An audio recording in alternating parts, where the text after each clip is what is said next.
Hola y bienvenidos otra vez al video del día de hoy. Esta semana, este día voy a tocar un tema un poco sensible para algunas personas porque voy a hablar acerca de la tecnología y el uso que nosotros le estamos dando a estos aparatos tecnológicos y el efecto que va a causar en nuestros hijos. Los estudios a nosotros nos dicen que nuestro cerebro es el primerito que se compromete cuando estamos siendo expuestos a estos aparatos tecnológicos. Y para entender un poco más cuál es la parte o la función del cerebro que está expuesta, vamos a hablar acerca de la corteza prefrontal. Y esta corteza prefrontal es encargada de todo lo cognitivo, de todo lo relacionado al pensamiento, a la inteligencia, al razonamiento, al plantearnos metas y poder cumplir, a la solución de problemas, etc. Todo lo que es aprendizaje para nosotros, eso es lo que estamos comprometiendo cuando estamos exponiendo a nuestro cerebro a la tecnología.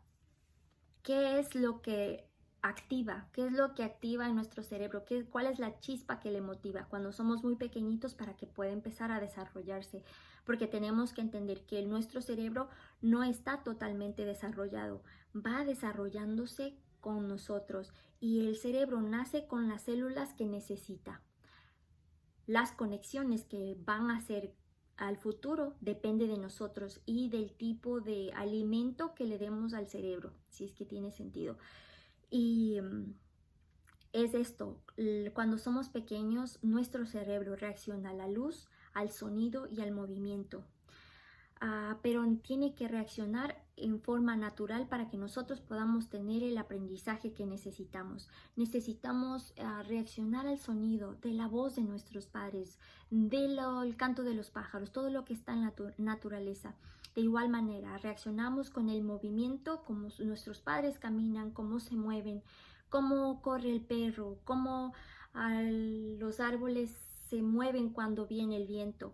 Ese tipo de movimiento es el que nos hace a nosotros aprender. Y la luz es importante también, cómo nosotros reaccionamos, las sombras y el conjunto de colores que forma la luz. Pero ¿qué pasa cuando nuestros niños, especialmente los más pequeñitos, son expuestos a estas tecnologías, a los aparatos tecnológicos como el celular, como el iPad, la computadora, los videojuegos? Cuando nosotros damos eso a nuestros hijos, ellos tienen todo esto que les hablé en un solo lugar y su cerebro se va alimentando de tal manera que va generando dopamina y eso es lo que nos hace a nosotros sentirnos bien.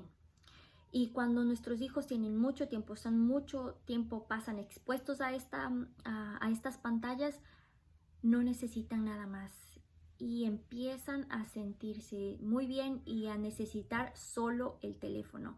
Empezamos a aislarles a ellos socialmente, empezamos a limitarles cognitivamente, es decir, que puedan adquirir enseñanzas o que puedan aprender de diferentes cosas porque ya se sienten cómodos con lo que tienen, con el teléfono, con la tablet o lo que les estamos dando a ellos. Y es de imaginarse cuando ustedes les quitan a los niños, y me ha pasado cuando yo dejé mucho tiempo a mi hijo con el teléfono o con el iPad o lo que sea, se pone de un genio pesado, se pone a llorar y se siente cansado, y esto es específicamente lo que causa el teléfono. Hay muchas consecuencias porque nuestro hijo o nuestra hija le va a costar acostumbrar a su cerebro a que otra vez se regule. Le toma tiempo al cerebro autorregularse después de estar expuesto a este tipo de pantallas y nuestros hijos entran en un estrés crónico que a la larga produce depresión, ansiedad, pérdida de memoria, cambios en el genio, los arrebatos, las pataletas. Todo este tipo de cosas se genera cuando ya tienen esta dependencia, cuando ya no están cerca del teléfono. Y hay dos clases de exposición a la tecnología y la que les estoy hablando es la tecnología activa, la interactiva, en la cual nuestros hijos tienen la capacidad de pausar, de mover, de jugar, saltar o lo que sea a través de la pantalla. Y la pasiva es como cuando estamos mirando la televisión. Somos simples espectadores y nada más. Pero ¿por qué es tan peligrosa? Los estudios dicen que la tecnología interactiva es la que es más peligrosa de todas. Y es porque es dañina, porque nos limita el pensamiento, porque puede dañar el potencial que nuestros hijos tienen y impedir su progreso normal y su calidad de vida.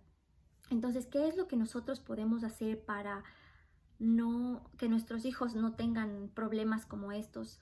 Podemos dar un buen ejemplo, es el primer consejo.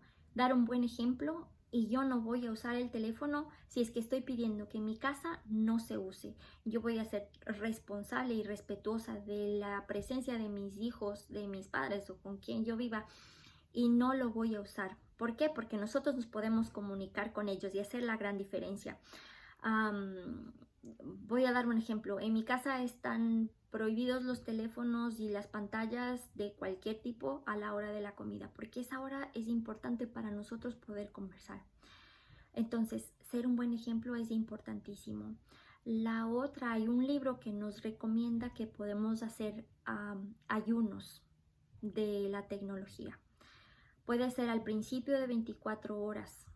A la siguiente vamos a hacer unos días más, después vamos a comprometernos una semana, después serán 2 y después serán 3, hasta que nuestros hijos puedan estar autorregulados y ya no necesiten depender del teléfono para sentirse bien. Es importante que nosotros podamos darles los límites y podamos hacerles entender que el teléfono, que la tablet o la computadora o lo que usen es un recurso, que está bien si podemos aprender, que está bien si nos sirve para comunicarnos ahora, especialmente en esta pandemia, comunicarnos con nuestros seres queridos que están lejos, pero está en nuestras manos y nosotros somos responsables del uso que le demos a ello, un uso consciente que vamos a dar a los teléfonos o a las pantallas en general. Y tratemos de evitar las consecuencias dañinas que tienen nuestros hijos. Tratemos de ayudarles a que estén afuera, de que jueguen con tierra, de que hablen con la vecina, de que jueguen con las cosas, que se metan en una caja de cartón y pasen ahí mucho tiempo tratando de imaginar cosas. Y les prometo que es muy gratificante cuando nos dimos cuenta que cometimos un error, pero podemos solucionarlo pronto y vamos mirando el cambio de nuestros hijos. Esto es lo que he preparado para ustedes este día y espero que les pueda servir y lo pongan en práctica. Y otra vez más, gracias por escuchar. Chao.